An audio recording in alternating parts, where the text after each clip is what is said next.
Let's go up to our ring announcer. The following podcast is scheduled for one episode and is Our Vantage Point, the Retro Wrestling Podcast. Outside, we couldn't see it from our vantage point.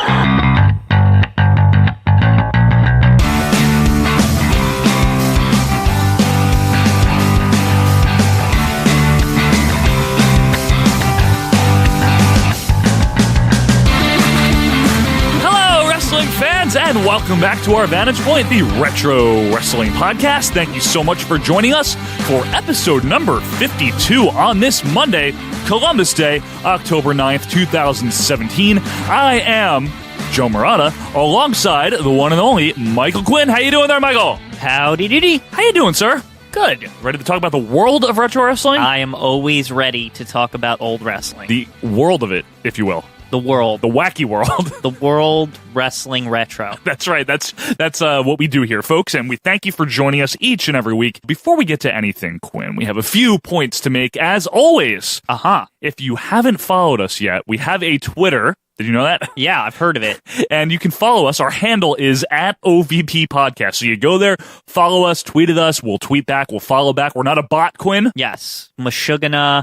Mishlava from Russia. Russia. We have a handle. We do have a handle on things, yeah, if you will. You can also email us if you like the long-form email communication. You can do that by going to your email and typing in ovppodcast@gmail.com. That is ovppodcast@gmail.com.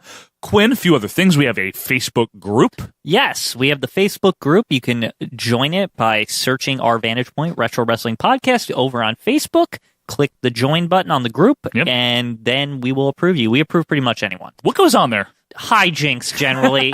People talking about old wrestling like we do on this show, but with each other. It's really fun, actually. Yeah, it is fun. If you haven't joined yet, I highly suggest checking it out. If you don't like it, then don't. It's fine. Yeah, you don't have to. You don't have to like it. Yeah. Another thing you don't have to do, but we'd appreciate it, is check us out on iTunes. It's one of the places we are. Our Apple Podcast, Quinn. Yes, Apple Podcast. It's where you get most of your podcasts. It's probably the number one leading provider in podcast entertainment. You go over there, you hit subscribe, and you can also leave a review. Yes, what kind of review? 5-star review, hopefully. Yes. Even if you don't like it, leave a 5-star review. Yeah, sure, why not? And also, we have that contest going on with those reviews. So if you have a friend, leave a review and mention your name in it. Yep. It counts towards 1 point. Yes. And the most wins at the end, and you get a prize. That's right. We are doing the OVP Recommend a Friend campaign, folks. Mm-hmm. They say, okay, Gary Fay recommended me or whatever. Right. For example, Mick Price. Right. AJ Smith, whoever. These are Correct. some of our fans. They're real people. And then whoever has the most referrals wins not only an OVT. Right. Available on teespring.com/OVP podcast. You win a guest appearance on one of our future episodes. Yes, a big, big prize. Very big. So big. Yes. Huge, tremendous. Now, yes. There's also other places you can get us, but you can't leave reviews there, like Google Play Music. Yes, that's true. You can. Stitcher, Blueberry. Who cares? Yeah, like that crap. That crap. So you can go find us there, too. And various other places, I would say. Yes. One of which, of course, is the place to be, nation.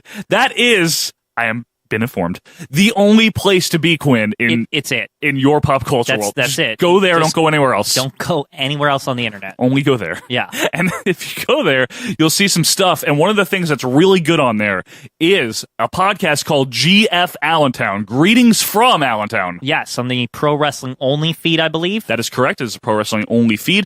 And it's our friend, the little brother of the show, Petey Winson. The incomparable Petey. Winston.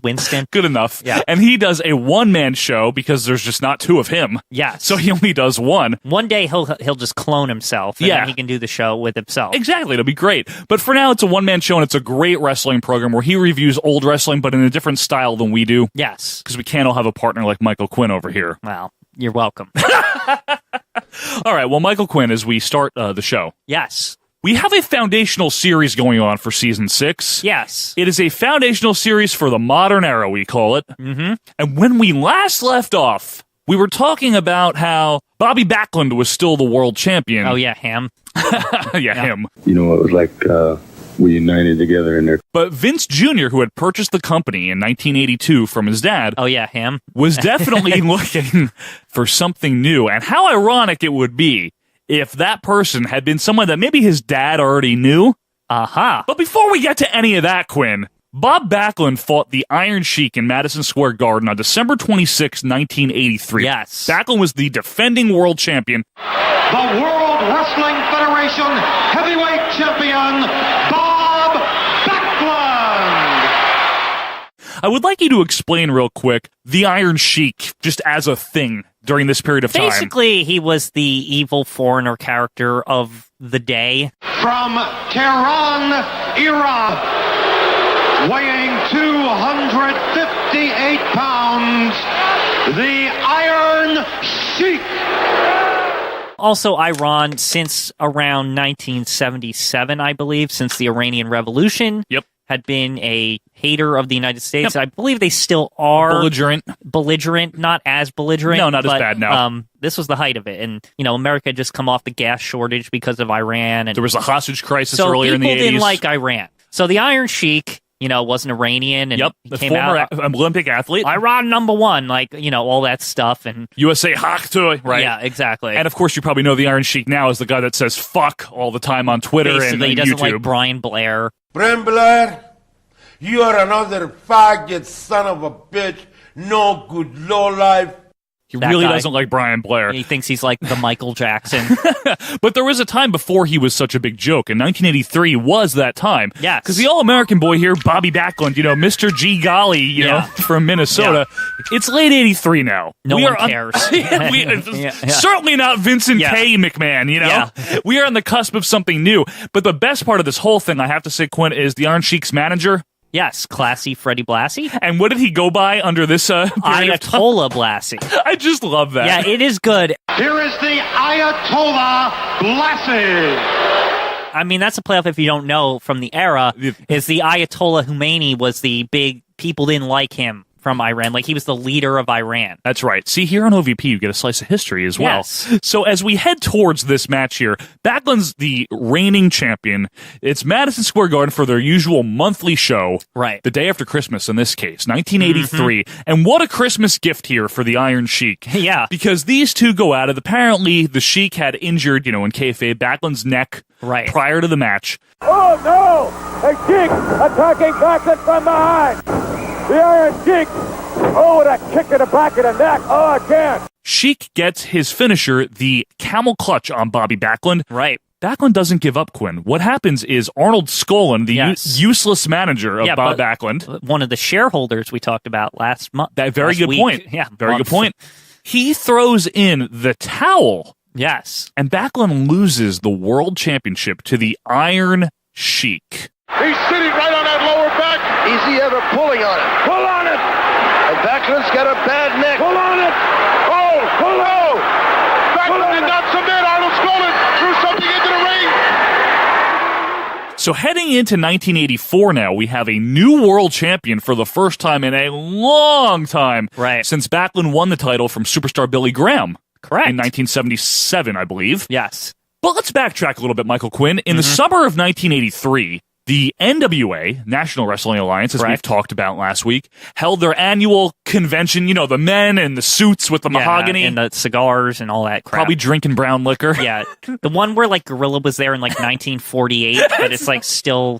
It's like that picture in The Shining, when they, you notice, Jack Nicholson was there all he was along. there all along. Yeah. It's that's the NWA convention. Well, at this 1983 edition, which, by the way, what the hell did they do with these things? Just get drunk, you think? It's probably get drunk, get hookers, something like that. What would they really be doing? And saying, don't fuck with my territory. Yeah, because everyone's, giving their yearly warnings. Don't you fucking come over here. Right, because no one liked each other. These are old-timey wrestling promoters, your Wally Carbos and your Don Owens and your... Wally Carbo. and your Sam Muchnick. Now, Wally Carbo, though, he was AWA. Oh, you know what? Good point. Yeah. I didn't... Thank you very much, Quinn, having to correct me there. That's from the AWA DVD. That's the only reason I know who the hell Wally Carbo is. He's I couldn't believe they were interviewing that guy. I was he's alive? Yeah, I know. Possibly, if Stanley Blackburn can find some other drastic measures to get see these wrestlers stay in line, he'll come up with it. So basically, Vince McMahon storms in. Yeah. At this convention in 83, he officially withdraws from the NWA. Yes, Once Vince and for McMahon all. Junior, yes. He's running things and has owned the company by this point. WWF officially out of the NWA. How do you envision that went? Vince McMahon got on the podium and was like, fuck you all, you're fired. No or something. chance in hell played, right? It's like, and then he stormed off. I'm out of here and you're fired. Yeah. And basically, Vince McMahon Jr.'s whole thing here was, I'm going to take my company national. Screw the NWA. Yeah. This conglomerate of old, staunchy, cigar-y, promoters. Well, also, his territory was probably making a lot more money than the rest of them. Let's be honest here. Perhaps, maybe besides the Crockett's. From the New York? Yeah. Yeah. But during 1983, the Crockett's were doing very well. Right. I'm not saying like Vince was making the most, but enough to be like, he didn't need this shit anymore. To have a serious shot at this. Yeah. But the Crockett's were about to put on something in November. Yes. The very first Starrcade and Quinn. Yeah, something that's coming back soon, by the way. It is. And before there was ever a WrestleMania, Michael, there was Starrcade. Yes. The first, was it on pay-per-view, the first one? I don't know. I know it was on closed circuit, though. Okay. Well, whatever. It was a supercard. Big supercard event thing. And the main event there was the world champion, like we mentioned last week, Harley Race. The NWA world champion, facing Ric Flair. In a cage. The face of the 80s NWA, right? And this was hyped to be Flair's big comeback after losing the title for the first time. Like, if Flair won, he would be established. He would be the man. And he did win. Here's Flair up on the top rope. He's got him down. 1, 2, 3. He did it. He did it. And he was now the NWA World Champion going into 1984. However, Vince McMahon had a little something up his sleeve. You see, back in 1979, a young kid from Florida, Terry Gene Bollea. Yeah, Venice Beach. a troubled youth with the Macho Man. On Mixed Beach there. Yeah. He came to the WWF as the Incredible Hulk Hogan, Quinn. Yes. Hailing from Venice Beach, California, weighing 320 pounds, the Incredible Hulk Hogan. He was something of an enigma for the time, although Billy Graham was there first doing the blonde muscle gimmick. Yeah, but Hulk was like bigger, I think. He like was as far actually as size bigger. Wise. Yes. And Hulk Hogan was part of Vince McMahon Sr.'s WWF in 1979, 1980, and famously had a feud with Andre the Giant that wound up at Shea Stadium in 1980, Quinn. Right. This is a shining moment of glory, Hulk Hogan, I can tell you that. You give me that favor all the time. Can I ask you one favor? Yes. Why we not going to ring right now? Well, I'll tell you. I don't want to, like, overhype it. It wasn't like the main event. No, like, it was people not. were there to see Bruno beat the crap out of Larry Zbyszko, which I would pay to see Larry Zbyszko get the crap beat out of him, too. But any year. Yeah. By anyone. Yeah. But in terms of Hogan Andre, this established Hulk Hogan for that period of time. All right, this is a newcomer on the scene. Right. This guy's new and exciting. Mm-hmm. Andre was a beloved and established figure, and they had a nice feud in 1980. He was new, exciting. He wore a cape. He had classy Freddie Blassie to take his career right down the toilet. And that he did in kayfabe anyway, because Vince McMahon Sr., we mentioned old-time promoters. Right. He didn't like the idea of Hulk Hogan signing on to do a little movie called Rocky III. Which is insane to me because wouldn't you take any opportunity to get, like, outside popularity or anything? Different mentality, I guess, right, Quinn? Because back then, that was kind of like a no-no. Vince Sr. was like, no, you're gone. Yeah. And that was it. If you leave now, you're out. And Hogan was gone. Thunderlips is here. In the flesh, baby.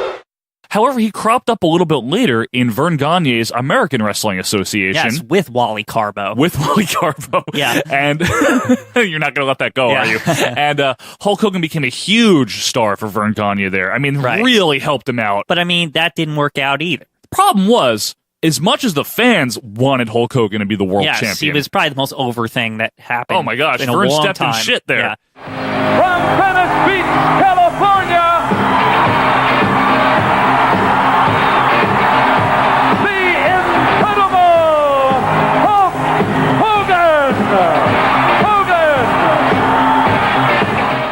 Vern wanted to split or take a huge cut of Hogan's merchandising. I mean, I've heard 70%, 80%, some ridiculous number. Like, he wanted pretty much all of Hulk's proceeds, and he didn't want to give any of it to Hulk. The guy actually who made his promotion exciting. Right. So after finally holding out, he does agree to make him champion, but with that caveat, Hogan says no. Hulk Hogan winds up leaving the AWA at the end of 1983, but he storms back into the WWF. A little known fact, Quinn, and I don't even know if you knew this, the day or two after this Backlund title loss, Hogan made one house show appearance still as a heel. And still with Blassie. Yes, just to reestablish him. Oh, okay, so the continuity that Blassie was still with him and crap like that. Yes, but early January 1984, Hogan returns and saves Bob Backlund from the Wild Samoans. Yes, a very famous episode of Championship Wrestling. Hulk Hogan makes the big save, and the crowd in this tiny Allentown is the loudest I've ever heard it in Allentown, ever. Like, period. It's it never insane. was that loud ever. Oh! You gotta be kidding! You have got to be kidding me! The incredible Hulk Hogan! Look at that! That's 300 pounds of muscle in there right now! And basically what we have here is Backlund begrudgingly in real life, and I guess even in a kayfabe sense, passes the torch to Hogan because Backlund is still selling injuries. Right. Backlund was initially supposed to have his big rematch with the Iron Sheik, but they had an injury angle going where there was like the week before they were like, the doctors have to approve it, and then you find out the next week, and it's this big sad speech from Bob Backlund that he's not going to be able to rematch him, but his friend or his friend he endorses Hulk Hogan, basically. Everybody knows the Hulk. He's changed his ways.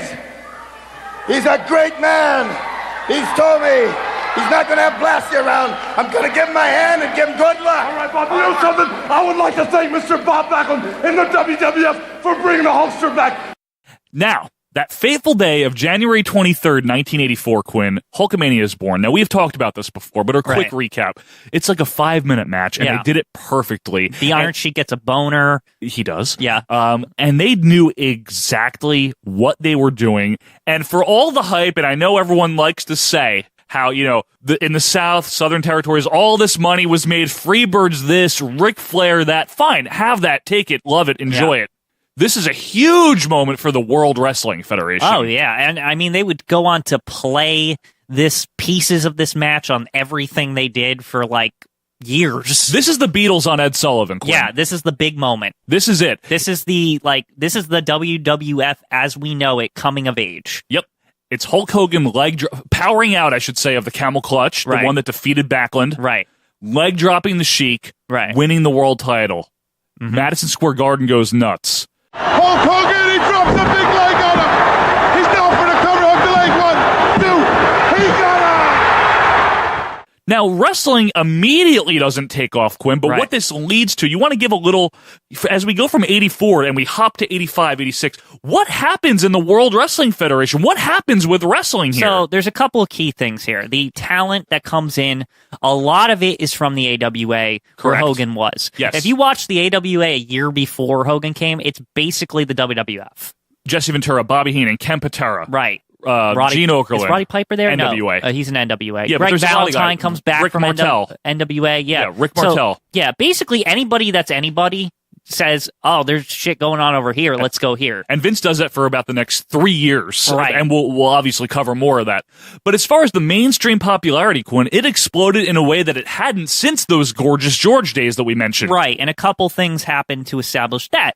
Famously, Captain Lou Albano meets Cyndi Lauper and her manager David Wolf or whatever his name, Wolf, Mr. Wolf there, or Wolf. Big Bad Wolf. Yeah, meets Big Bad Wolf on a plane, and all of a sudden now celebrities are showing up left and right on the program. Yes, and including the war to settle the score, the brawl to settle it all, or whatever it was called. They get a spot on MTV, which was the hotness of the 1980s. Right, exactly. So not only do you got the celebrities, the musicians, that kind of thing. Right. Things are coming together. It's not WrestleMania yet, but celebrities are showing up. There's specials. Yep. They start to get offers from NBC to Yes. bring wrestling back to national prime Network television. Network television, yeah. So what happens, basically, we all know WrestleMania, not the first pay-per-view, no. Not the first Supercard, no. And it was held at MSG the way all of their house shows were. WrestleMania 1 looks like just the April MSG house show. It like really the way does. it's done. The way it would have been done, yes. Yeah. However, it just says WrestleMania on it. That's basically it. You've got Muhammad Ali there. Right. You've got Billy Martin there. You've got Liberace there. Cyndi Lauper. And all this stuff. And what this leads to is Dick Ebersol and Vince McMahon striking up a partnership that led to Saturday night's main event. Every few months, a few times a year, WWF would take Saturday Night Live's time slot. Right. Saturday Night Live would go on break, and it still does to this day. Yes. But they decided, hey, wrestling's really popular right now, and we want to keep the ratings up, so let's put WWF on that. Saturday night, main event. Welcome to the fandom in beautiful Tampa, Florida.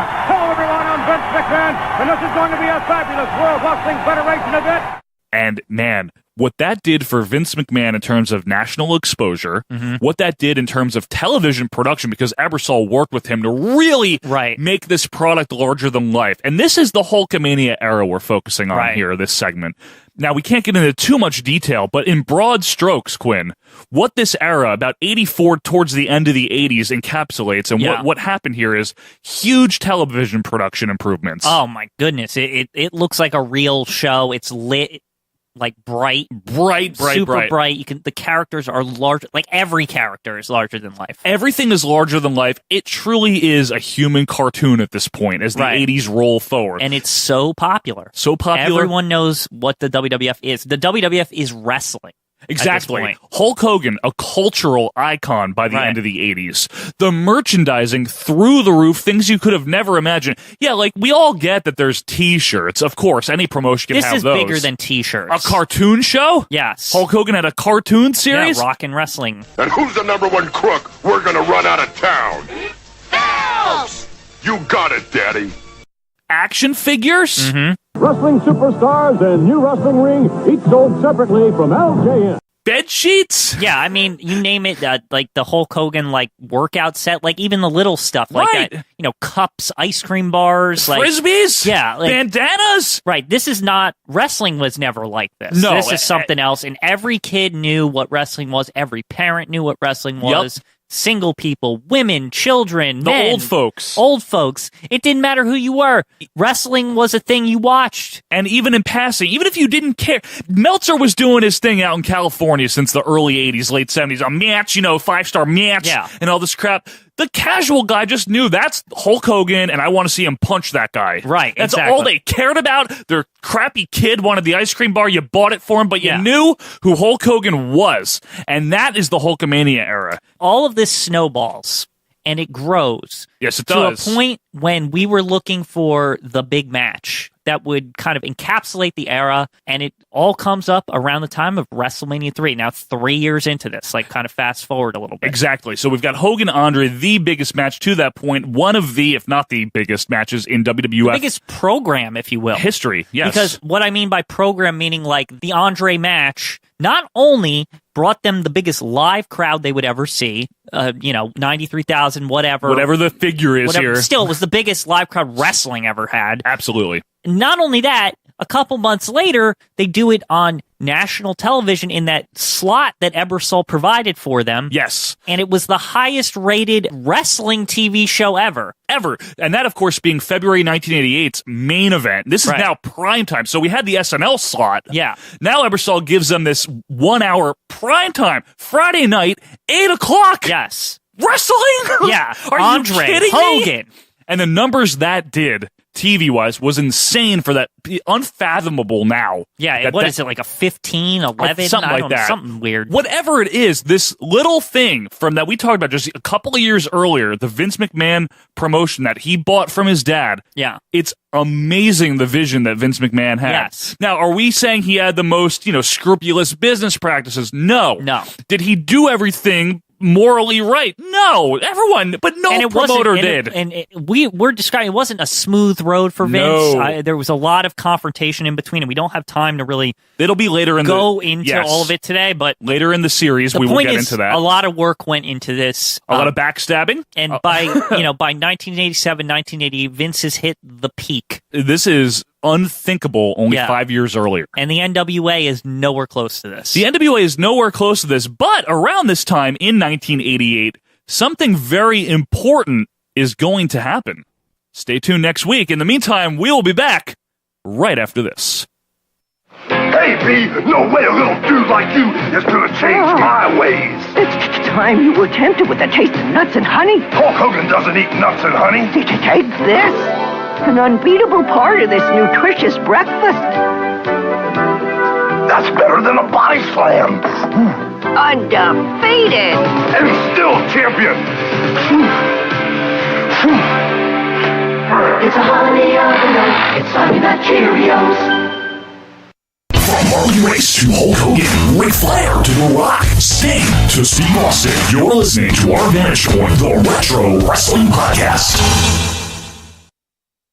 And welcome back, wrestling fans, to Our Vantage Point, the Retro Wrestling Podcast. Thank you so much for joining us for episode number 52 here on Columbus Day, October 9th, 2017. Michael Quinn. Yes. It is now time for Mount Rushmore and Death Valley, where each week we have and still will continue to put 4 of the best of something onto Mount Rushmore, and 4 of the worst will go down into the desert of Death Valley. Quinn, we've got some fan requests pouring in, and we're going to do one today. Yes, this came from 2 people. This came from 2 people, like overwhelming, majority here. Yeah. So we're obviously going to do this one. And I suppose I'll introduce it. Yeah, go ahead. All right, so this is from AJ Smith and Colin Middleton, and they wanted us to do the Mount Rushmore and Death Valley of ring attire. Yes, ring attire. So that'll be interesting. Now, we just want to put something out there. For this season, folks, Quinn and I know these topics ahead of time. We're not surprising each other. Yeah, not this time. Not this time, because we're picking fan suggestions together. Right, and it's time for a bit of a change with it anyway. Yeah. I think the segment's grown to that point. Yes, yeah. Quinn and I need to make sure we can do these, so we do confer with each other. But anyway, AJ Smith and Colin Middleton both wanted us to talk about ring attire. Quinn, what do you think makes good or bad ring attire? I think good and bad ring attire is either it stands out as like that's awesome, or it stands out as this is horrible. Like it's just a standout kind of thing. Right. It's like that's what ring attire is. It's supposed to make the wrestler seem unique. Sure. And maybe like I think most ring attire makes the wrestler seem unique. So it's not a matter of like who's the most unique, but it's a matter of like how is it done in the best way or worst way. Okay. Now, do we count stuff that they wear to the ring too, you think? Yeah, we can count what they come to the ring with or what they wrestle with. Okay, fair enough. Or the overall look of both. Okay. You want to start? Yeah, I'll start. Okay. Remember, we're not allowed to say pick stick anymore. Someone yelled at us on Facebook for that. Stick. Quinn, I had the choice. You have the voice. Okay. I'm going to pick number 1, Ravishing Rick Rude. Okay. Ravishing Rick Rude came to the ring typically with a robe on. Yes. Like a glittery, sparkly robe. And the robe is nice, but it's more about his actual tights. The airbrush tights that usually had something to do with either his current feud or a belt that he wanted. Yes. Or, there was other times that maybe there was a lady on there in a very suggestive area. I mean, his tights were part of storyline. Like the whole weird, Cheryl Roberts on his pelvis thing. Yes. There was one time when he also put Kathy Lee Gifford on his pelvis when he was on Regis and Kathy Lee. In 89 or 90, right? Yes, and there's a funny gif of him like exposing it and like her like just like walking off set like all appalled. Right. Right here. Go ahead. No! This one is for the Giffer.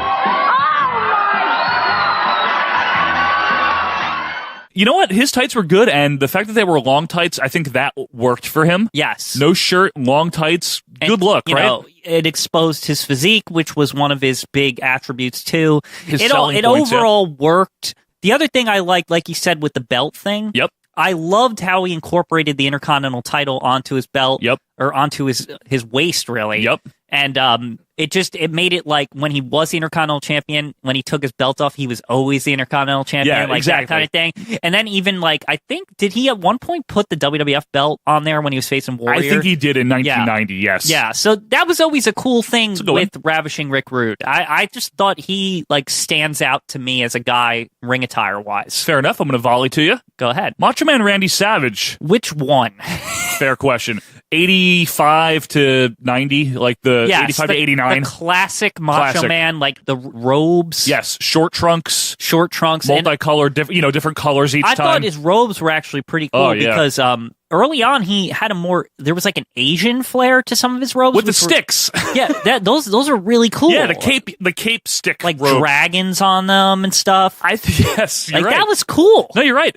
I think Savage's ring attire from 85, and I know he was the Macho Man before that, but WWF, okay? From 85 to 89, before he switched to the long tights and then eventually the shirt and all that, his 80s attire is probably some of the best. That might make classic Mount Rushmore. The yellow boots, and yellow the orange tights, the yellow knee pads, and the orange trunks or the red trunks, classic with the stars on him, Macho Man. That version. What was cool about his attire is Elizabeth would match him in certain occasions. Yes, like WrestleMania 4, for example, that's where the they biggest. matched. That's the most prominent one. But a lot of times she would just match him, and I think that was almost part of his attire was what Liz was wearing. Yeah, exactly. Like, she complimented him. Right, and that was just a cool aspect of the Macho Man, and also the goggles. Yes, the Randy Savage goggles that were like the ski goggles, essentially. They were awesome. They were. Yeah, and with the bandana over it, he just looked cool. He did. I agree with you. The tower of power, too sweet to be sour. I'm funky like a monkey. Sky's the limit and space is the place. Anyone else we want to start considering here? I don't know if we have a first one yet. What do you think? I really think Rude is like... Rude? I don't know. I never would have thought of Rude. Really? Really. Huh. I would have thought of Hogan. Yeah, Hogan. Hogan's ring attire is iconic because him ripping part of it off is his whole appeal. I think it's iconic, but I almost think it's too basic because if we're talking ring attire, right? Yeah. We want like the most standout, the ones that are the most... I guess Hogan's is memorable, but... It is very memorable, Michael. Right, but does it stand out? Like I said, Rick Rude, like where it's like you think of the ring attire. Like Hogan, I just think of the orange goblin. Yeah, but you think yellow and red. The yellow and red is symbolic of Hogan. I actually personally think that the NWO attire is cooler.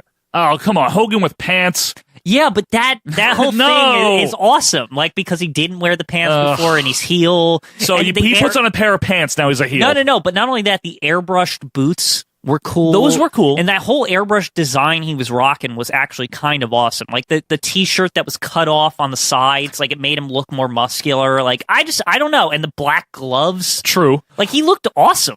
I'll tell you what though, you know what really stands out for its period of time in WWF? What? Steve Austin. Yes. Stone Cold Steve Austin. That one's different from all of them because it's cool because it's basic. All black.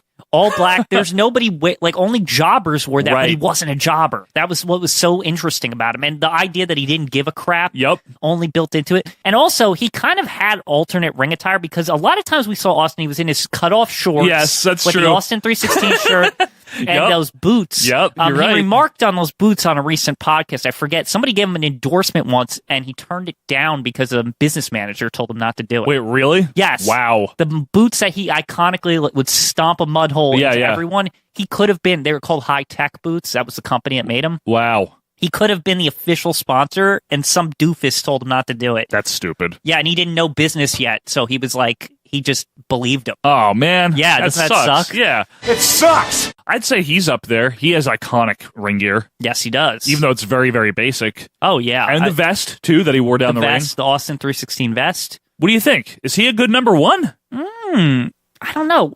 What about this? Yeah. Jimmy Superfly Snuka. Well, I mean, he wore Steve Allen's wife's underpants. Right. But I don't know. There's something iconic about, he was the only guy wearing leopard print, and like that was during that period of time. It fit the whole Fiji Island thing. I don't know how is Fiji and leopard like synonymous. He just looks like Tarzan. He's not though. He isn't, but so know did Tasmaniac. You know what I'm not putting that on Mount Rushmore. And he's barefoot. That's another aspect. I mean, I consider that all part of the attire because you can choose to wear boots or not. I guess. I guess you can. Yes, I mean, we're talking about ring attire here. I know. I think for number one here, I've either got to go Hulk Hogan, yellow and red, Randy Savage, or Steve Austin. They're all iconic. Sorry, I got one more. Go ahead. What about Roddy Piper? The kilt, the hot rod shirt. Yeah, but his in-ring gear is horrible. He just like the crappy blue trunks. It was fine. It wasn't fine. It was okay. Yeah, but you said that it counts what they come to the ring. The kilt was very unique. The kilt was unique. The hot rod shirt is iconic. What about Superstar Graham? Superstar Billy Graham. Oh, yeah. Because he was the first, before Hogan did the boas and the weightlifting pants and belt, and before Scott Steiner did it as Big Papa Pump, and before Jesse Ventura did it. Yeah, I would say Billy Graham would definitely need to be... That put him on the map. Actually number one, because that guy was like a pioneer with ring attire. The earrings, the bandanas, the tie-dye shirts. Yes, and you know who else was too, and might also make it, in all seriousness? Gorgeous George. Maybe.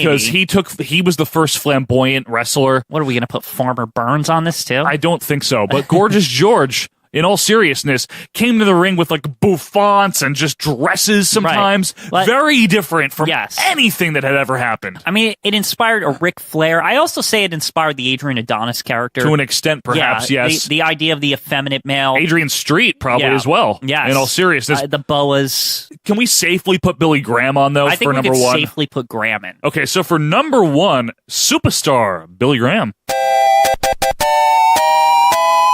Wow, that took a turn, though, back to the past, huh? Yeah. But I think that's fair. This is a situation where that's fair. Yes, go ahead. What about the Ultimate Warrior? Now, that is a complete look. You're right. That is a very good look. Now, not 1992 bodysuit muscles, right? No. I'm talking about the duster. The tassels. The tassels, the stuff on his trunks. Like, I love his attire at 7, where the belt's on the back, and it says this duster, means more than this. Like, means much more than this, yeah. There was all this imagery with it, and like messages, like almost inspirational stuff. I also liked when he would have the body paint on his chest. True, and that was cool. And the face paint counts as part of the ring attire. Right. Ultimate Warrior as a complete look. Now, I'm not a big fan of his. But the look is what got him over. Is huge. Yeah. That's a big one. The tassels. Who would have thought tassels? Well, because it made his physique stand out. Right. Kerry Von Erich had the tassels too. He did, but he only had it around the legs, the feet, which he came up a foot short. A little bit. Ultimate Warrior, though. Yeah, that's a good. But okay, let's start to narrow down here. Right. Warrior or Randy Savage. Oh, that's a tough one. I think they're on the same level. Okay. To be honest with you, either of them or Stone Cold Steve Austin. Stone Cold for his uniqueness, to be the basic bald-headed. You could always count on him wearing that. Right, and it was reliable, and it was just it was a look for the time. It would never really work anymore. I don't know if the Warriors would either. Come on. I could see somebody trying it. Yeah, the Young Bucks Only they rip off everything. Yeah, because it stands out. The Ultimate Warrior, he knew he was building like a brand, like unlike a lot of guys. Like, you know that too, because he wanted the Warrior comics. And yeah. And his physique was part of his attire. Like, he was shredded, he was greasy. Like, like the whole idea that he was this modern day warrior, like today's Tom Sawyer. Yeah, today's Tom Sawyer.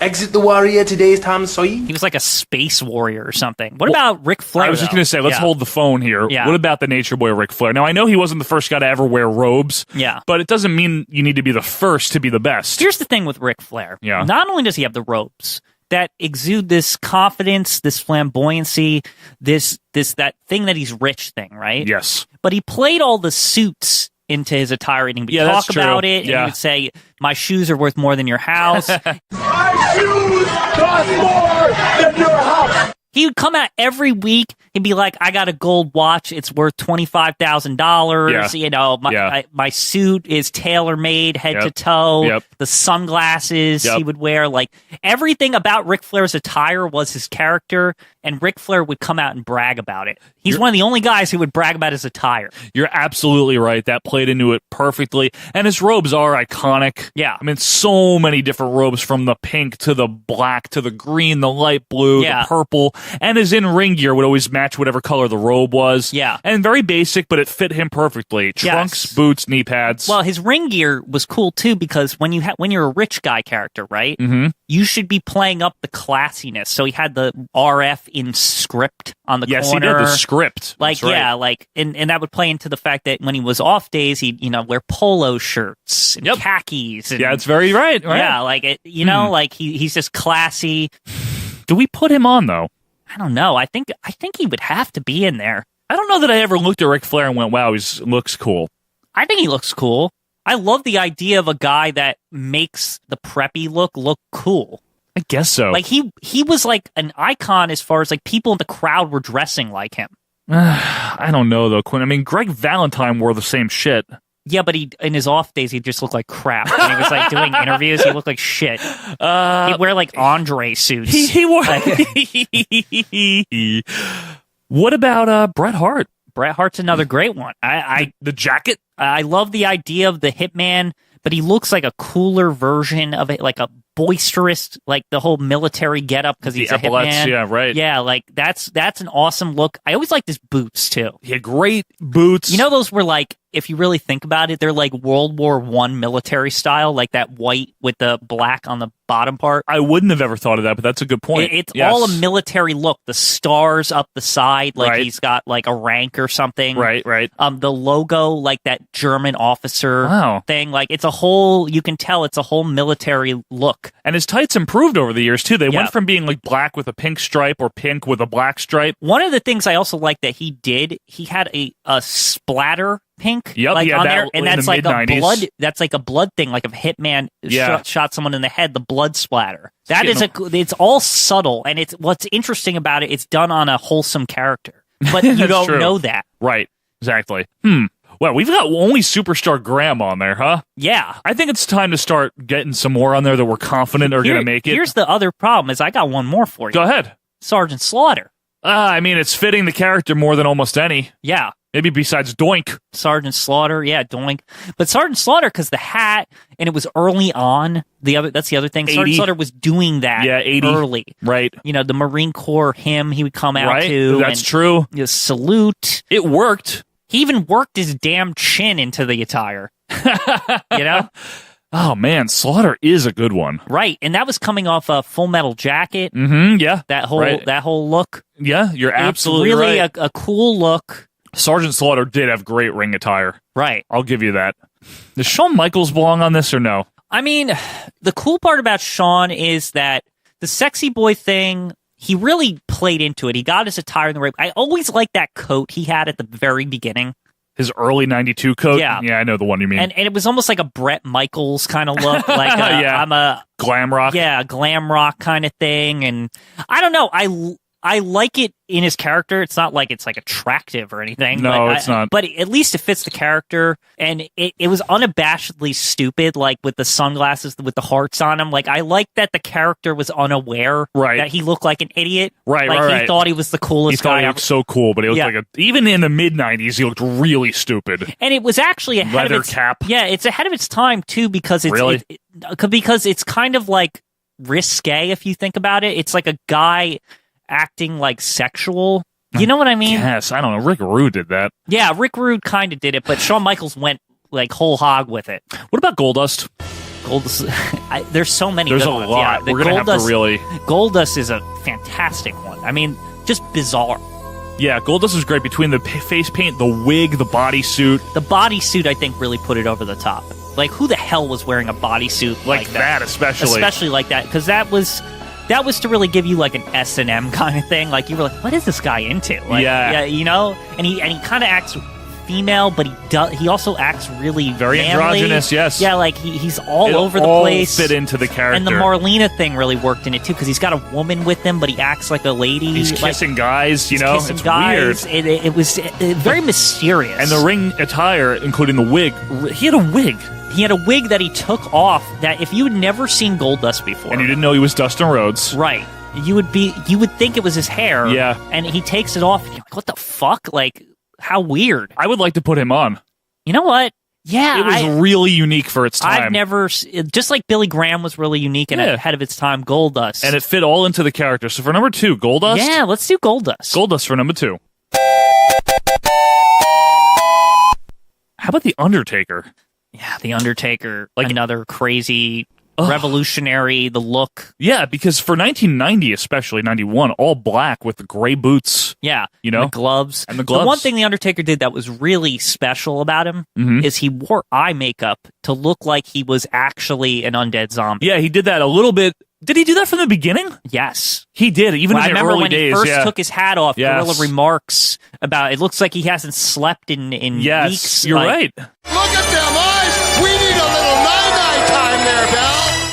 I mean, the character... They played right into it. Superbly designed, whoever... Yep. You got to give a lot of credit to a lot of these ring attire. There's people that work for these companies, you know, all these promotions that were in charge of, like, the look. They would do sketches and things like that. Yeah, like, definitely. The Undertaker, somebody put a lot of work into this. Like, this was not just a throwaway thing. No, and it always evolved. I mean, my least favorite version of the Mortician character, anyway, was probably the Purple Taker.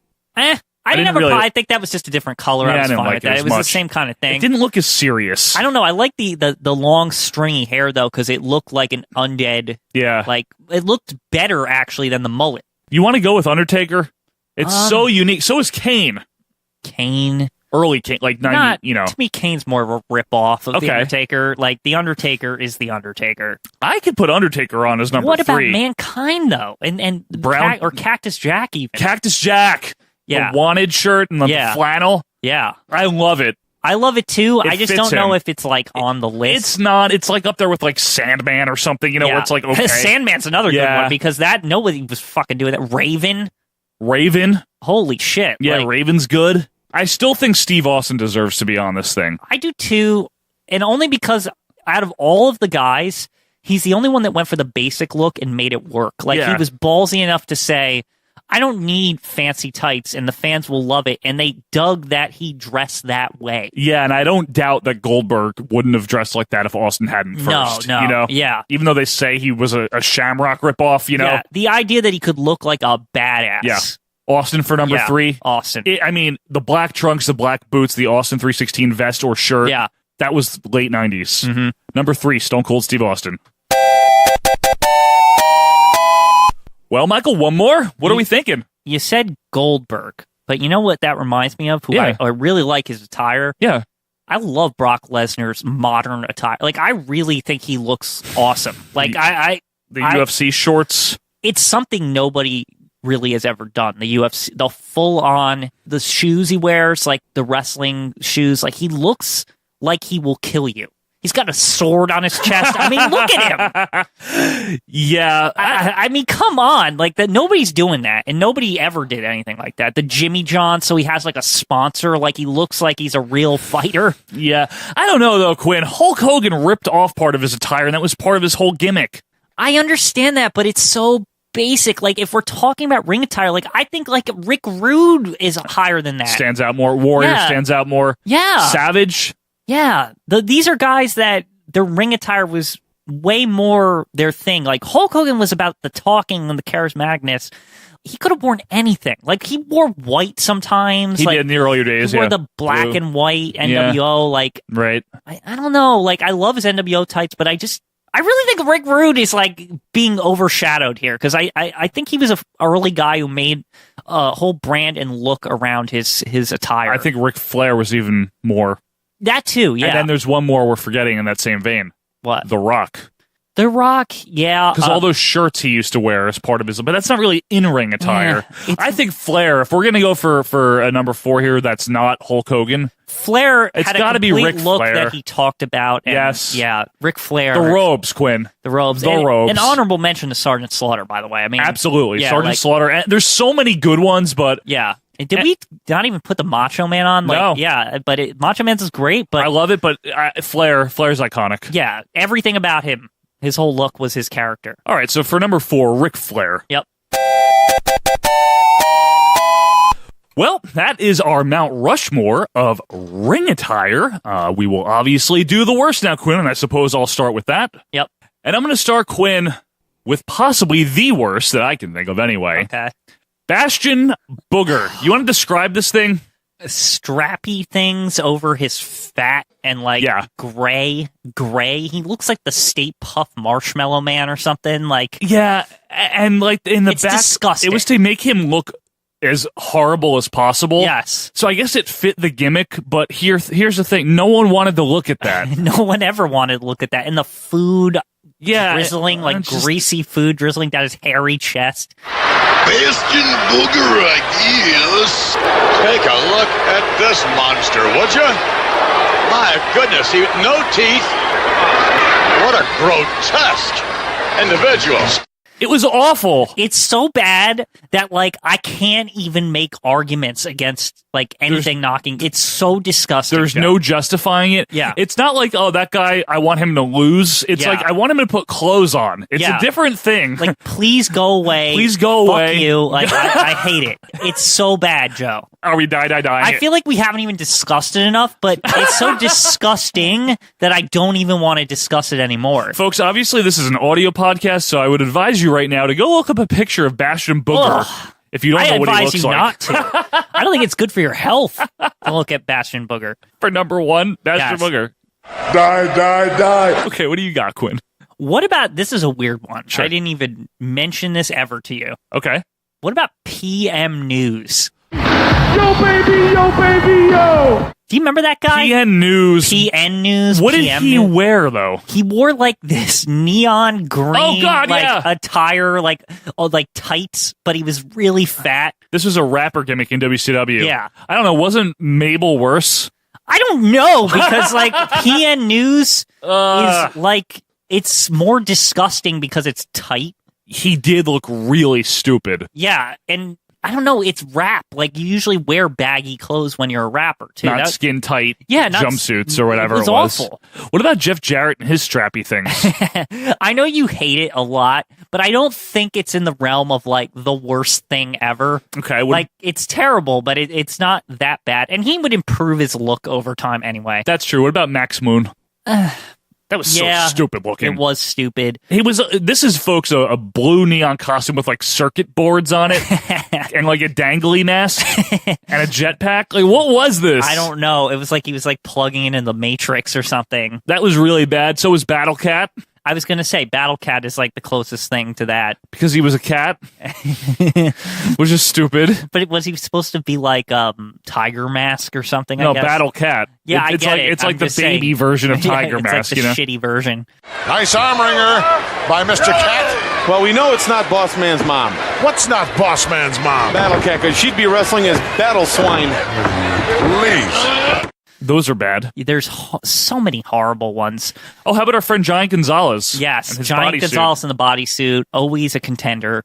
You know what's worse? Like, there's other versions of that where he's like hairier or less hairier. Sometimes he has painted on hair. Sometimes there's real hair. The one where he has like a hairy diaper practically on is like the worst thing. Yeah, the hairy diaper. The worst thing I've ever seen. I would like to put that on because that is a horrible bodysuit. But I'm going to be specific, and hairy diaper version of Giant Gonzalez is the worst version. So for number 2, hairy diaper version of Giant Gonzalez in his bodysuit. Die. 2 down, 2 to go, Michael. So why is it so easy?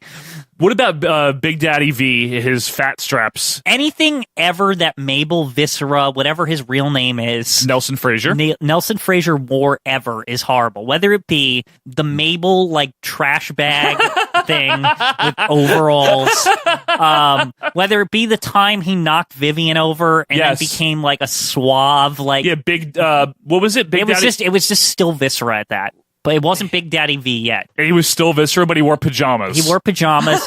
Whether it be just Viscera in general with the, like, shiny trash bag over, like, tights. Right, the hefty bag. Right. Whether it be Big Daddy V with his boobs, hanging out and terrible tattoos and his hair's short and his eyes are weird. Right. Everything he ever wore was bad. What about all these occupational wrestlers? Yes, we got to get into this because the Goon. They're bad. The Goon with the ice skates that aren't ice skates.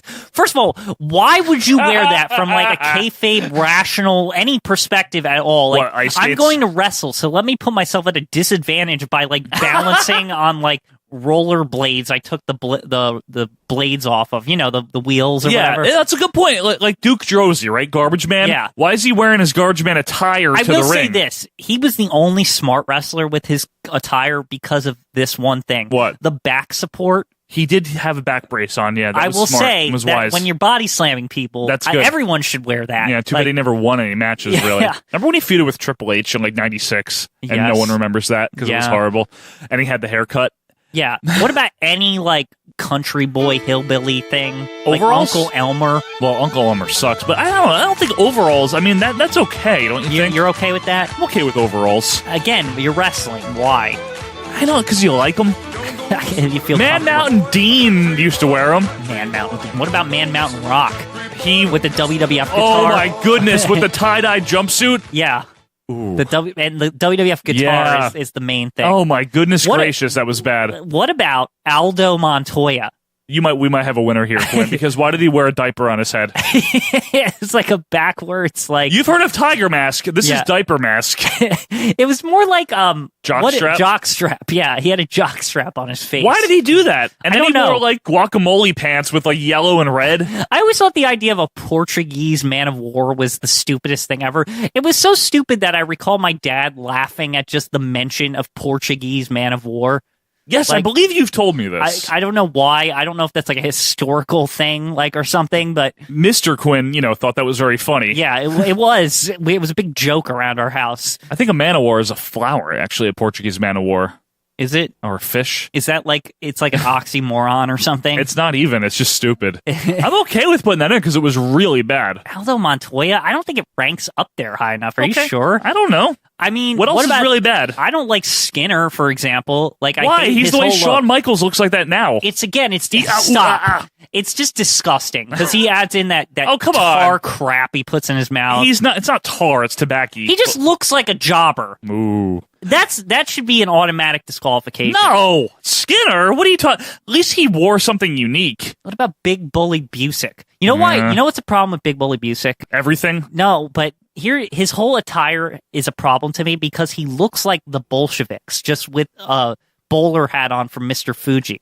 It's like he has Fuji's hat and like Boris Zukov and Nikolai Volkov's like attire. He's kind of cobbled together, isn't he? Yeah, and that's the not stupid mustache, like Rick Rude, but like with the curly Q mustache. Can I just tell you, I think Bam Bam Bigelow's attire was dumb. Yes! I was gonna... I hate I used to think it was good. Yeah. The more I've thought about it, though... Bam Bam is an awesome wrestler with a shitty, like, attire. His attire is notably stupid. Yeah, it's like... Just because you have the flames on your head doesn't mean you have to wear the flames every single area inch on of your body. Yeah, it's stupid. But is he worse than Bundy? Because Bundy's doublet, his singlet with a double strap. I'll say this about Bundy. Yeah. Bundy's attire, I'm fine with it when he didn't have the eyebrows. When he did have the eyebrows... That's true. It ruins everything. But the attire is the same. Oh, Ahmed Johnson. Because his knee pads were the weirdest thing I've ever seen in my life. Remember his knee pads? I don't know. Remember Ahmed? I would say Ahmed's like non-wrestling attire was more questionable than his wrestling attire. His like imitation doink pants. Yeah, or whatever they were. Yeah, he'd always wear those weird pants and like those jackets, like those bomber jackets. Oh like, yeah, and they had the puffy jacket, dumbass right? shit on them. No, that's a good point. Yeah, that's way worse. Shoot. All right. Well, what about Repo Man? He looked really stupid. He had like tire marks on him. Here's the thing with the Repo Man. That You're always defending this? Boggled. No, I didn't like it. Okay. It made him look smaller, and it was Smash. It was Smash. He was a pretty big guy. Yeah, so I don't know how the hell they pulled that off. And he had the Lone Ranger mask, which Repo Men don't need to wear a mask. Yeah, like they're not villains. I got one for you, What? and we might finally get a person. That's in both Mount Rushmore and Death Valley. What? Seven. That Goldust thing where he was like in WCW and he had the white face paint, like his whole, like even his head was painted white, and he had like the Undertaker hat on, and he looked like an idiot. Want everybody in here to take a good long look at this crap I'm in. What? I left the World Wrestling Federation for gimmicks like this. Yeah, but is that the worst? I mean, it was bad, yes. It's notable. Like, anytime I see, like, weird, like, attire pictures, they always show that Seven thing. It's not worse than Glacier. I think it might be worse than It's Glacier. not worse than the Ding Dongs. They wore, like, a gold bodysuit. Well, here's the thing with the Ding Dongs. They were basically the Conquistadors. That's not good either. Yeah. Seven? I don't know. No one knows who Seven is. What about when Alex Wright became, like, Berlin? That was okay. It wasn't that bad. His attire was weird. Oh, I got one. What? What was that guy? The symphony with he had a symphony with him. The Maestro. Bob Cobb. You know, the Maestro. Why, Mr. Maestro? The Maestro. Bob Cobb. All right, you want to put the Maestro in? Why do you want to put the Maestro in? His puffy shirt. Okay. Yeah. The Maestro. The puffy shirt, it didn't fit at all. He was horrible. He looked like a lady with that hair, too. Yeah. Everything about him was shitty. Is he really the worst? He's up there. I don't know. I think Seven's was still worse. Fine. 7 for number 3. Okay, that's fine. The first ever person to be on both. Dustin Rhodes has made the best, and now he's going to make the worst as 7. Ugh. Die. You're right. I mean, it's really bad. It's I'm not horrible. You're right. Now, We have the Giant Gonzalez, we have Seven, and we have Bastion Booger. Yes. Mabel? Mm. We talked about the whole Mabel thing. The whole thing with him. He's I don't know. bad, Is there any other people you can think of that look really stupid wrestling or nonsensical wrestling attire? Yeah. What about when Owen Hart had the danger signs on him?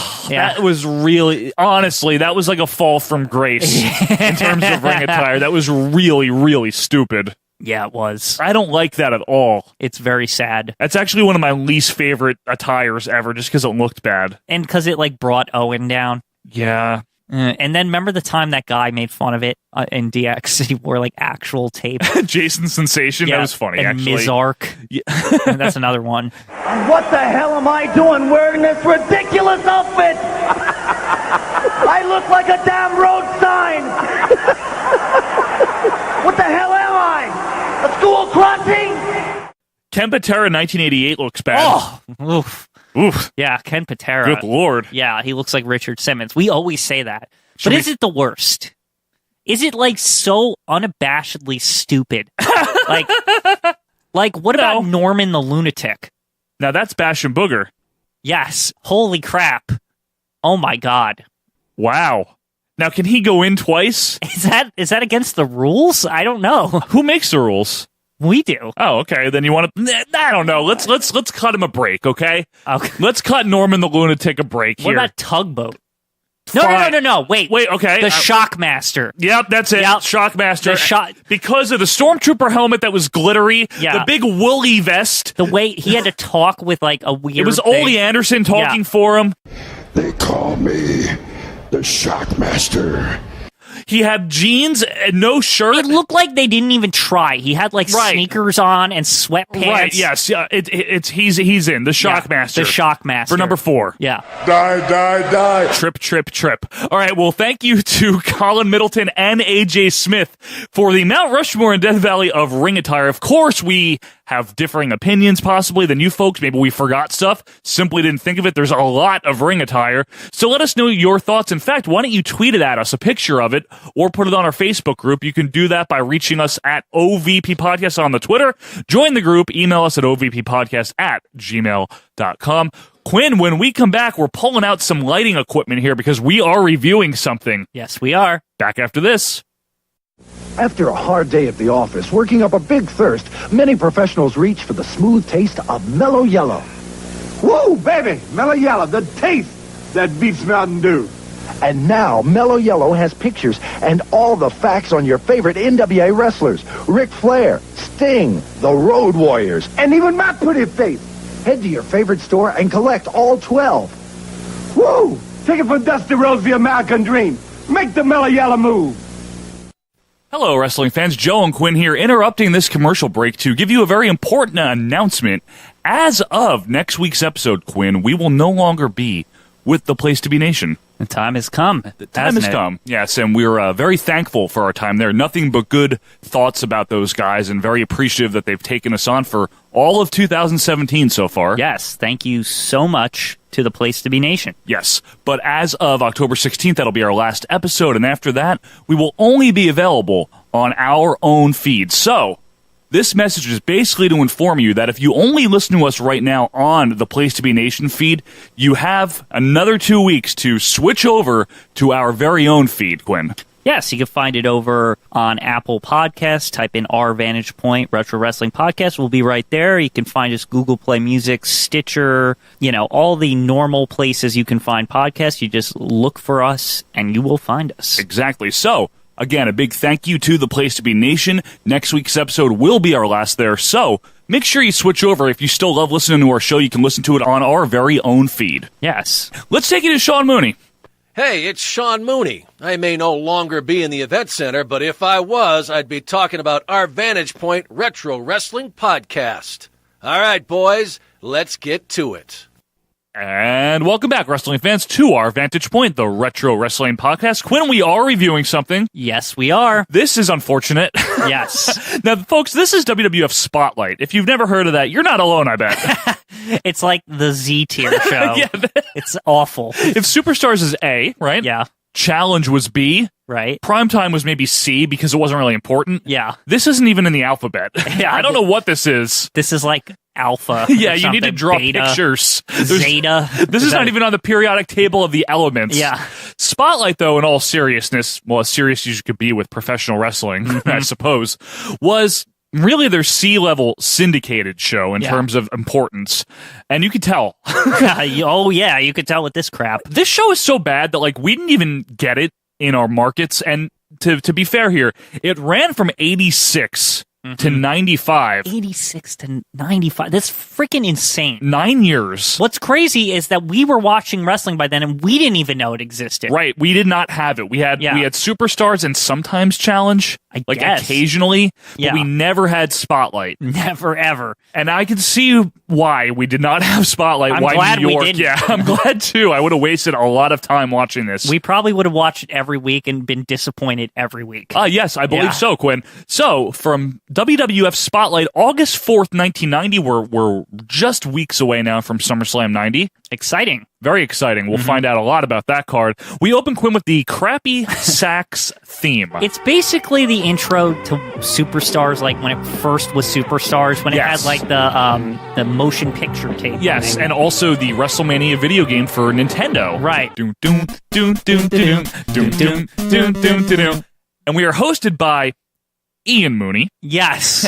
And not Sean. No. Not the man that was on this show. Hi, everybody. I'm Ian Mooney. Welcome to WWF Wrestling Spotlight. And as we asked Sean about what the deal was with Ian, apparently there was different coats and hair or something. His hair was slicked back. He still has the comb back hair here. He does, and he's got an empty chair next to him because apparently what they were doing during this period of time was a series of guest hosts. Ian Mooney would make his last appearance, by the way, Quinn, in May of 91. That's crazy. The Ian Mooney character existed that long. I know, but unfortunately his guest here is Tugboat. Now, not the Shockmaster. Not the Shockmaster, the not Tugboat. Typhoon. He comes out with his music and so loud. And a Hulk Hogan wrestling buddy. Yeah. And you said to me, Quinn, we don't want to see Tugboat. I don't want to ever see Tugboat on anything. What is this character anyway, Joe? Like, seriously, is it he just drives tugboats all day? Like, what the hell is he? I think he is a tugboat. What? I think that's right. Or is Does somebody ride him? Is he a sailor or is he a tugboat? Because if he's a sailor, why is his name Tugboat? He isn't shaped like a tugboat. Like he wears the hat. Like a tugboat doesn't wear the sailor hat or talk. Right. So a sailor wears a sailor hat, but happens to be named. Oh, it's like a nickname. I think it's a nickname. I think I've seen Disney cartoon or two where a tugboat talked. Yeah, you think so? Well, this is unfortunate. I wish this tugboat didn't talk. They talk about Hulk Hogan because that's literally the only relevance that Tugboat ever had is talking about Hulk Hogan. He's a waste of space. Like, he sucks in all of wrestling. He might be one of the worst people in wrestling. I can't believe we forgot him on the worst WWF wrestlers. Yes, but I would say there's hope for him. He's the worst WCW wrestler, yeah, exactly. maybe. Now, did anyone even watch this show? Like, seriously. I don't know. I just want to know. I don't know if they were able to watch this show. They might have had to get on a tugboat to go find it. So they bring up, of course, Earthquake and Dino Bravo. And then we throw to Jake Roberts versus some doughy guy in a burnt orange Andre singlet. Basically in a match where you know that somebody's getting their ass DDT'd and it's not Jake Roberts. Correct. And it's a challenge match here. It's Gorilla and Heenan on commentary. Yep. This is what we call here in the industry a squash match. Yes, a big old squash match. And I mean, it was good because it only lasted like 2 minutes or something. Yeah, exactly. Jake has blue tights. He punches a lot. I don't know who the ref is, by the way. Seriously, though, who watched this show? They're recapping a B show. It's basically Jake wrestled this week. Like, that's like what they're saying, right? Yeah, that's all they're saying here, Joe. I mean, Jake's probably one of the more prominent people that wrestled between the A and B show. Right. So they were like, hey, Jake did something. Let's watch it. Short arm clothesline, DDT. Jake pins him with one finger. Goodbye. Then we clip to, Hogan's big return or some crap from Saturday Night's Main Event in July. He already looks like assy, like ticker tape parade in 93 he does, Hulk Quinn. Hogan here. After WrestleMania 6, it was all downhill for Hogan's face and personality, apparently. I mean, he did everything but give the thumbs up here. You're right. Yeah. Every other trademark and hallmark is there. Yeah. So Vince is in the ring to interview the Hulkster here, and you said to me Vince has Ian Mooney Yeah, here. it's all slick back, and he is so damn proud proud that he's got Hogan back. He's like, oh, time to make more money. Now, by the way, who's the world champion at this time? Ultimate Warrior. Okay. So Hogan says thank you to all the Hulkamaniacs for helping him not get dead by earthquake. Thank you to each and every one of those Hulkamaniacs that are in these seats tonight. And you said to me, Quinn, he wasn't even really injured. Can he just wrestle? Yes. Why do we need to hear him talk? He's only been gone like 3 months. Yeah. Like, who gives a shit? Like, couldn't they just say, like, he took a break to make a movie? Because we know he makes movies. And it's coming out anyway. Right. When the hell would he have filmed it? Right, exactly. They just say Hulkster's making a movie. That's it. Now he's back. No, right into the Hulk. Like, tell him how much you love him and hug his beanie baby buddy or whatever that thing was that Tugboat was holding. He does say he's going to answer every single card and letter that he got. And that's probably never happened. Like, I guarantee you that never happened. Why is this being replayed? Did anyone watch Spotlight? I guess not. Hulk says... I don't know, Joe. I don't know. Hulk says the vitamins helped him. Yeah, you mean steroids?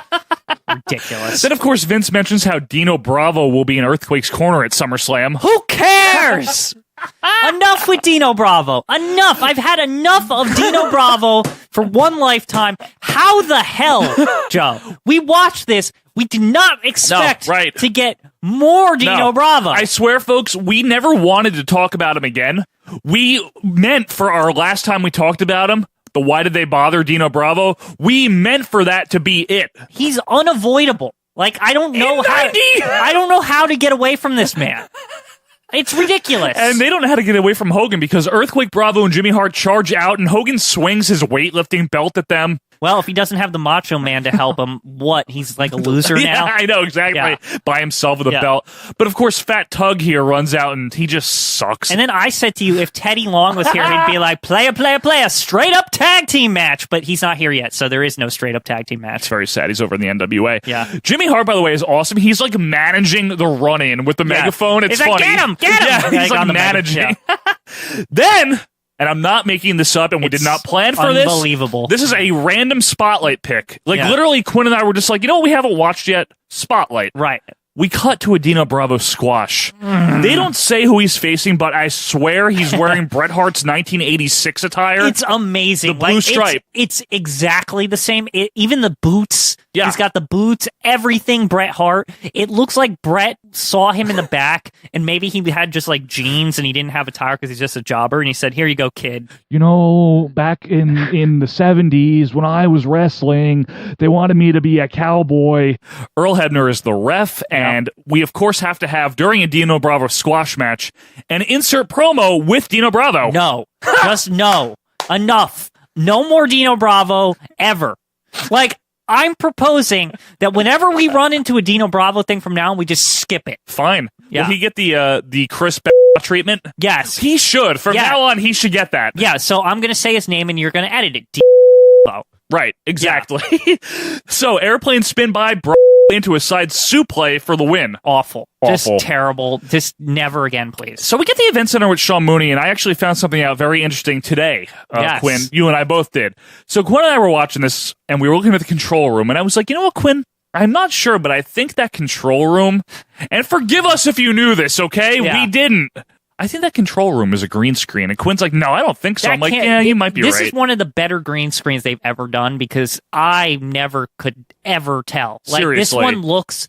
And why would they? Because it's filmed in Stamford anyway. The control room is there. Why not just put a fucking table in there and have Sean Mooney in front of it? Right, because Gene was really in that control room. Right. I think. Well, now I don't know. Well, he was, because he interacted with the people Well, tell the fans why we know now. I messaged Mooney, and he got back to us, and he's like, yep, it was a green screen, and the background was on a loop. Unbelievable. I actually really didn't know that. Thought that was not a green screen, and usually we can tell. Yeah, I know. That's crazy. So, shame on us. Maybe you learned something. Maybe you knew that and we're stupid. But anyway, more importantly, we got some matches at the Boston Garden coming up, Joe. October 18th, you better be there because we got Nikolai Volkov versus Boris Zukov. Yes, that's right. The Bolsheviks explode. Yeah, and here's a weird thing about this, Joe. Go ahead. Boris Zukov should be the face here because he's not the one who betrayed his country and, went to another country. You know what? He has the right to be a communist still. The USSR is still a thing. He was born a communist, and he's sticking with it. Hey, you have a valid point. Not that we endorse communism, but we endorse... I endorse loyalty. Patriotism. Yeah.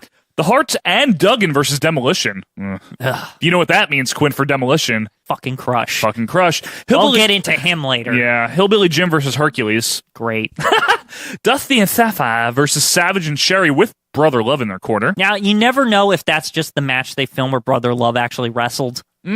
I've seen this mentioned on other shows we've watched. Yes. And I'm never sure if this is that weird match from Coliseum Video where Sherry's in a dress. Sherry wrestling in a dress and Gorilla's upset about it, and Brother Love wrestling in the white suit. It's awesome. Yeah. And then Rick Martel shows off his new perfume bottle. I always say packaging is everything. Just for instance, take a look at this beautiful designer bottle here.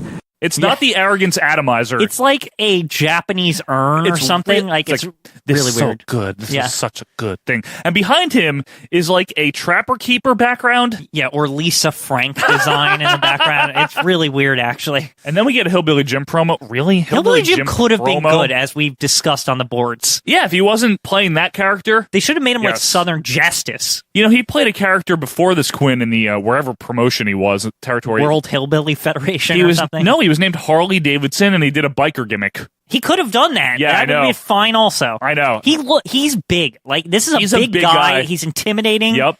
So, honestly, you better get to that Boston Garden show. Just get there. You better fucking get there. SummerSlam update with Gene Okerlund and Quinn. You better get to that fucking show, too, because that's a big deal. But, Quinn, it's only available on a pay-per-view basis. What was all the deal with the basis thing? I don't know. What kind of basis? I've never Pay-per-view. Why not just you have to order it on pay-per-view? What is this basis? I don't know. Maybe Vince thought it sounded good. I guess. Anyway, they run down the card. Hogan Earthquake. Cool. Rude Warrior for the world title in a cage. Might I add, they make the Warrior look so much cooler in the picture than Rick Rude. Yeah, Rude looks like a doofus in this picture. The Hearts versus the Demos for the tag titles. Yep. Perfect versus Mystery Man because Beefcake's face was broken. Yeah, Mystery Foot more like it. Jake and Bad News in a match that Quinn forgot ever happened. Yeah, I really thought that was canceled or something. It was so unimportant that everyone forgets it happened. I thought Bad News quit by that point. No, he left in October, I think. Boss Man's a special ref, by the way, for that. Savage versus Dusty, where Dusty just gets his ass kicked. Amazing. It's really that's funny. Such a weird thing. Sapphire versus Sherry. Now, that didn't happen. Yeah, and Sherry wrestled in the cat dress or Yeah, whatever. she was a cat. Yeah. She was a witch in 89. She was a cat in 1990. Right. Very strange. And the Rockers, of course, versus Power and Glory in a great match because Power and Glory win. Yeah, but it's also that match where Michaels. Sean gets killed or something at the beginning, and they're carting him away. I love that match, and so does all of the Philadelphia Spectrum because they're cheering Power and Glory for the win. Boo! Now, Quinn, did you know? Because I don't know if this has been established yet on the show. No, that was in Earthquake's corner. Fuck! No more! Enough! How about a promo with Earthquake and No! How about Hogan and Tugger rebutting? No! I have a direct quote from Hulk Hogan. This is great. This is amazing, and I will cut it in. As we stood on the bottom of the ocean floor, God, we hung and bung for 12 hours, man. As we stood on the bottom of the ocean floor, we hung and bung for 12 straight hours, man. Is this like the time Hogan was clinically dead on Baywatch? Maybe. Oh, this explains why he survived on Wave Baywatch. Runner, yeah, you're right. Because remember, he was underwater for 20 minutes or something. Now, Hogan has a lot of experience with the ocean floor. I'm starting to sound like Petey because he slammed Andre and all of his other opponents to the ocean floor at WrestleMania 4. And he saved Donald Trump and his family. Thank God Donald Trump's a Hulkamaniac, obviously. Right. That's why we have Ivanka and all that, because it was all Hulk Hogan. To this day. Yeah. It's huge. So I'll give Hogan credit for this, though, Quinn. No one can cut a promo like that. I mean, it's insane. To use the word bung. I don't know if anyone would want to cut a promo like that. There's only one Hulk Hogan, I'll tell you that much. Tugboat has the absolute truth, though. The line of the show, Quinn. Yes, this is good. I can't believe how stupid these people are. I can't believe how stupid these people are. I agree. Bravo is stupid. Yes, I agree, too. We finally talk about the actual, world champion. Remember him? The Ultimate Warrior? Okay, this is where I say to you, yes. I'm starting to think. Yep, go ahead. That the Ultimate Warrior failing had nothing really to do with the Ultimate Warrior as much as the push itself, because they clearly don't give a shit about the Ultimate Warrior. They're not even trying. You are correct about that. In the same vein, though, the Ultimate Warrior was not Hulk Hogan. He wasn't, but come on, you could at least make a fair attempt. You're right. Hulk Hogan had kids running up to his bike and all this bullshit, Yep. and they all these vignettes and letter stuff. writing campaigns, Get Well Soon, Hulk, all this shit. It's ridiculous. They didn't give the Warrior a chance. They really didn't. Again, he wasn't going to be as good as Hogan We're ever. 3 months removed from WrestleMania. Yeah, you're right. Come on. And all Warrior's done is fight Haku on Saturday Night's Main Event and shit like that. Be in that music video fighting the chicken. Remember that? Yeah, isn't that a Phil Collins thing? Phil Collins dressed up as a chicken fighting the Ultimate Warrior. That's really going to get him over. Nothing says 1990 like that statement, though. Yeah. Phil Collins, chicken, Ultimate Warrior music video. Yeah. Was Andrew Dice Clay there? I feel That'll like really that drive was it the home. extent that they pushed the Ultimate Warrior. Well, anyway, we get a promo from Rick Rude and Bobby Heenan. Now, Rick Rude, Quinn, is hanging down from a piece of the steel cage. This is weird. Yeah. And it really reminds me of the time that Sherry Zeus and Macho Man were going crazy. Yes, and Sherry's climbing the cage. Yeah, everyone's always trying to do something crazy with the cage. So Rick Rude decides he's going to hang upside down and Bobby's going to be confused about it or something. It's great. A few weeks ago, we posted a picture of it, actually. Yeah, it's really good. It's because it's very, very funny. So Warrior has his short hair and nifty headband, and he cuts a promo about boundaries and limitations. And I have to say, Quinn, this is the area where Warrior, or the era where Warrior looked like he was in a glam metal band. Yeah, he looked like Bret Michaels. He had an earring. Yeah, earring. The casual face paint. Yeah, I thought that was his off day attire. You don't want to put all that face paint on, but hell, True. You gotta have some face paint. You're Warrior. It's true. And then we cut to the weirdest fucking thing I've ever seen for August of 1990, and that is Ronnie Garvin and some jobber versus Rhythm and Blues.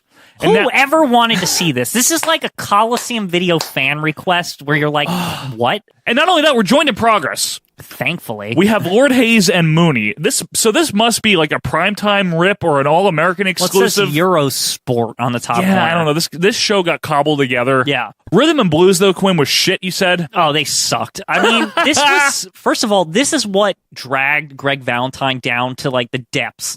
He could have been saved in 89. Yeah, but maybe. This is what killed him. And you all know my thoughts on Honky Tonk Man. If you haven't been listening, Honky Tonk was already done by this point. He was done by 88, man. Yeah. Honestly, by 88. I cannot believe he's still here 2 years after What 88. a waste of space. This whole thing is a waste of space. Yeah. Did we really, though, need not only Dino Bravo, but did we need Ronnie Garvin as a jobber and Ronnie Dino Garvin, Bravo on the same show? I don't get how they signed this guy. Let me explain something here. Go ahead. Ronnie Garvin, in, I believe, 1987, was the world heavyweight champion in the National Wrestling Alliance, not in JCP. Yeah. He won. He was the world champion of wrestling. What did they tell him to sign him? Because immediately he's in a shitty feud with Greg Valentine. Right. And then he gets, demoted to a ref or something. Yes. And then he comes back and he's a jobber. Yes. What the fuck? What is this? Maybe they told him you'll make more money than you did in NWA. They must have paid him well, because why would you take this downgrade?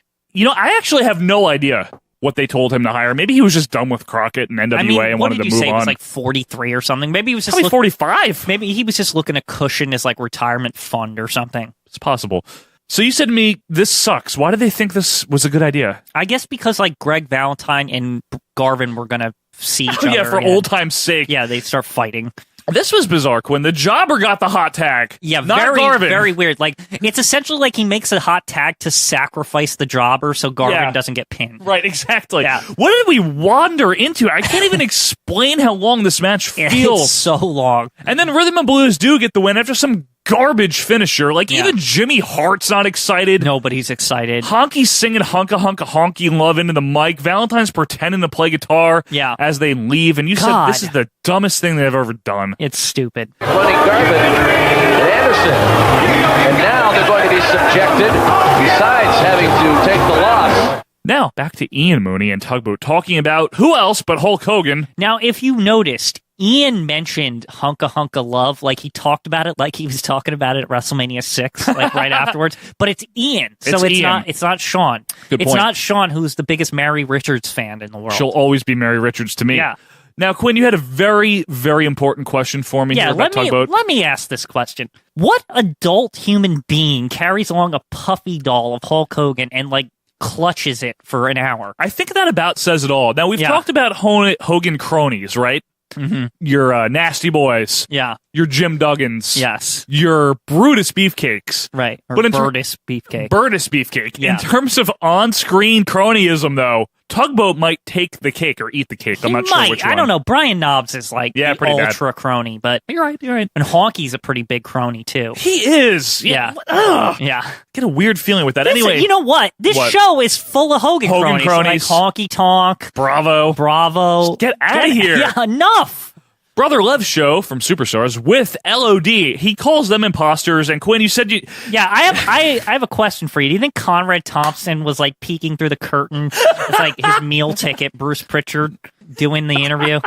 This isn't a good thing here. Mortgages.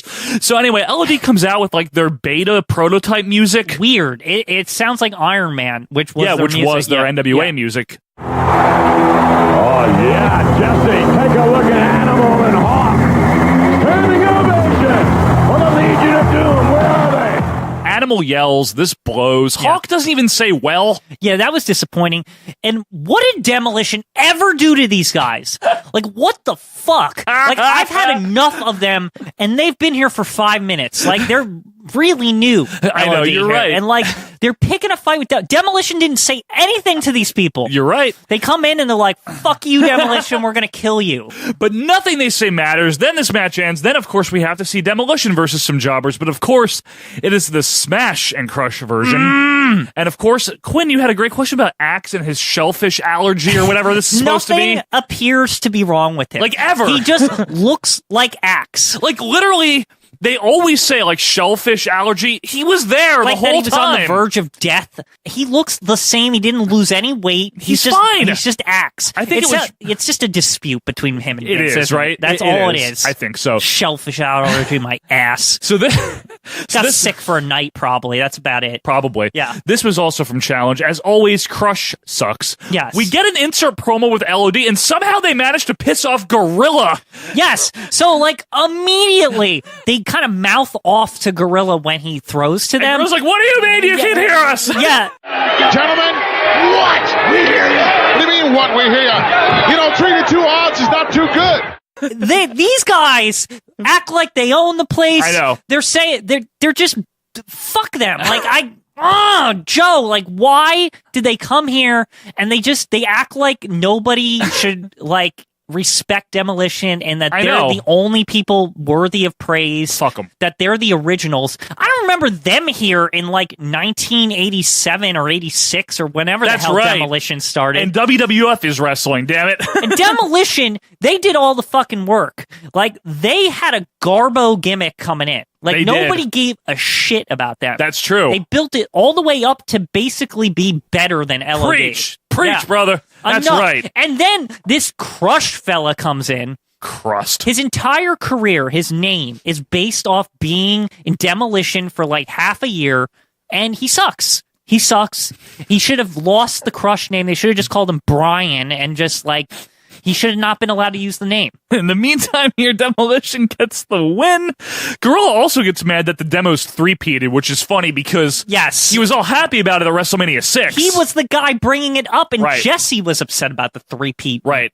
And now he's like, no, they three-peated! Yeah, it's like, those jerks three-peated. Back to the event center. Go to Boston, okay? Just go to Boston. Go to Boston, see Dusty with Sapphire versus... I got the crown jewel. Yeah. Go see Dusty do things and stuff. Demolition says stuff. Yeah. SummerSlam promo, Quinn, the Heat is returning. Did you know that? Yeah. Now we get another match here. It is Dusty with Sapphire versus Paul Diamond. This is from Superstars. We got Vince and Jesse on commentary.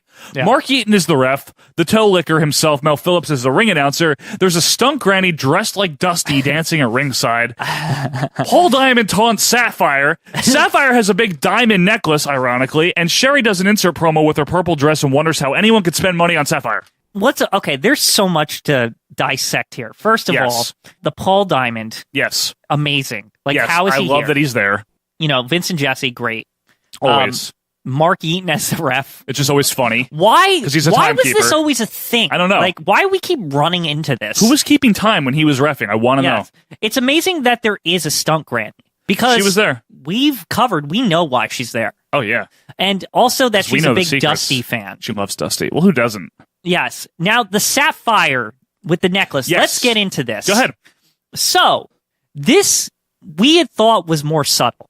Dusty wins with an elbow, by the way. Right. Who cares? Right. Right. Of course he wins. Yes. However, Yes. Vince is making such a big deal about the necklace. Dusty is making such a big deal about the necklace. Necklace, necklace, necklace. They are hitting you over the head with that this necklace is going to mean something, damn it. Boom. Yes, they are. And so that's the thing. And even Sherry she's not even in on it, which is kind of funny. She didn't know yet, yeah. Yeah, she's mad that she's receiving the necklace. But if I recall, at SummerSlam, She's when all they find gleeful, out, yeah. they are like cackling Yeah. and celebrating. It's very like funny. her and Macho Yes. about like the fact that it was the $1 Million Man just like fucking with them.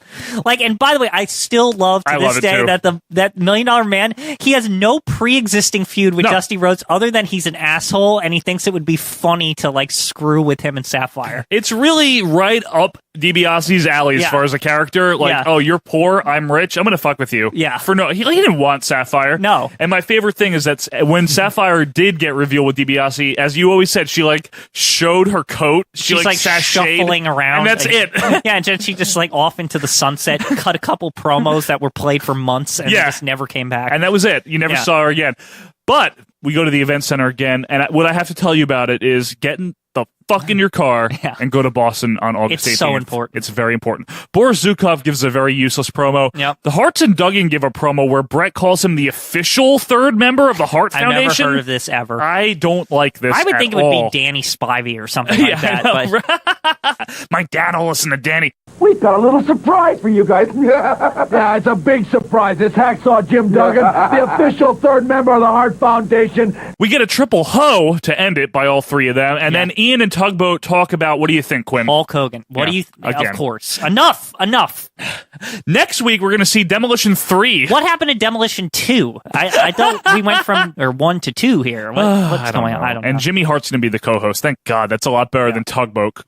Yeah. Final thoughts. Quinn doesn't like Ian Mooney. Yeah, Ian is the evil version. You subjected me to this. Never invite Tugboat to anything ever again. No, please. Sean, I love you, but we do. When you're Ian, it scares me. It's not fun. We need to have Ian Mooney on the Just show, I only think. Ian Mooney. I would like our fans right now that are on the social media with us, the Twitter and the cyberspace there.